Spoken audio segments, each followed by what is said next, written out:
Goldilocks can teach us a lot about tornadoes. Huh?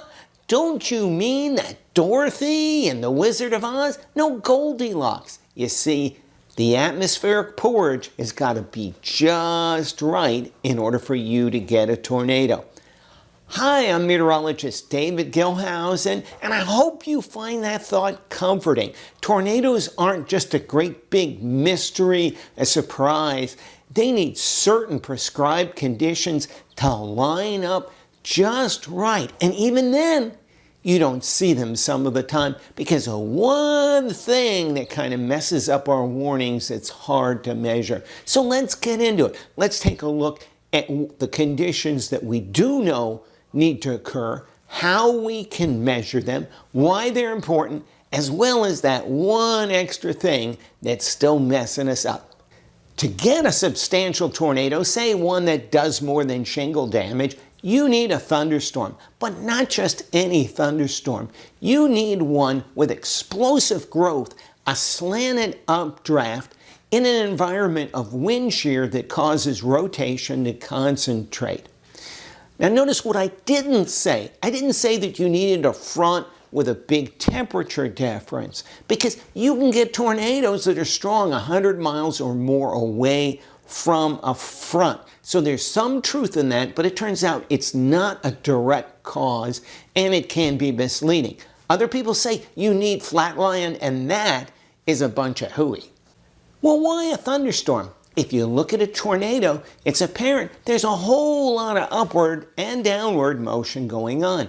And that's not normal in the atmosphere.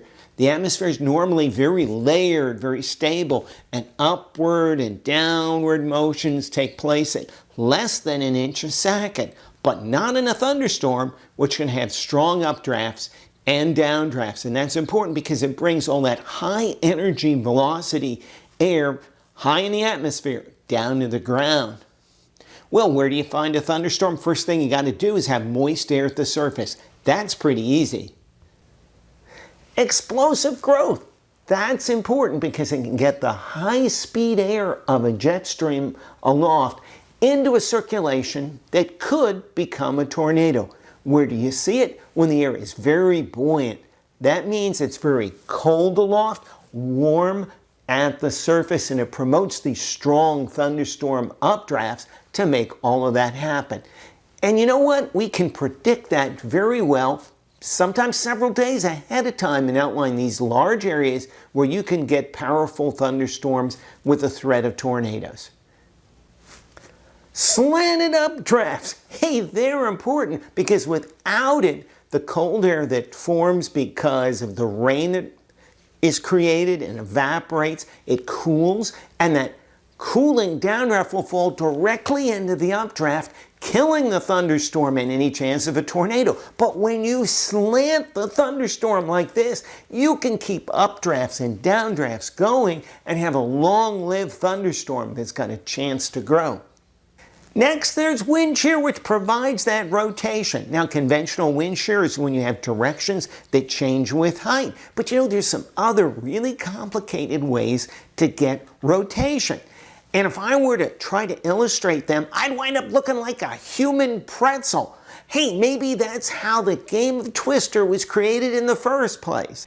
The good news is we can measure that atmospheric rotation through our weather balloon network and through models. And when it comes to individual thunderstorms, we got the Doppler radar, which can sense which way the wind is blowing through the reds and the greens to and from the radar. And when those colors get close to one another, we get a velocity couplet, and that's when they issue a tornado warning.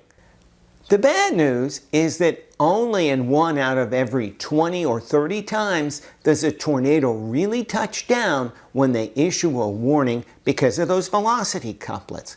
That leads to a lot of overwarning. Why is that? Well, it turns out the temperature of that downdraft is critical. You see, it's a Goldilocks problem. If the temperature is too cold, you get too strong a downdraft, wipes out the tornado. Too warm, you don't get enough of that circulation in the clouds getting down to the ground to cause a tornado, to cause any damage there. So there you have it.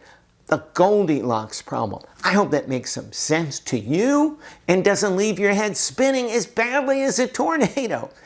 At any rate, if you enjoyed this video, go ahead and click on that subscribe button. We'll be putting out more consumer-related weather videos on a variety of topics in the future, and I thank you.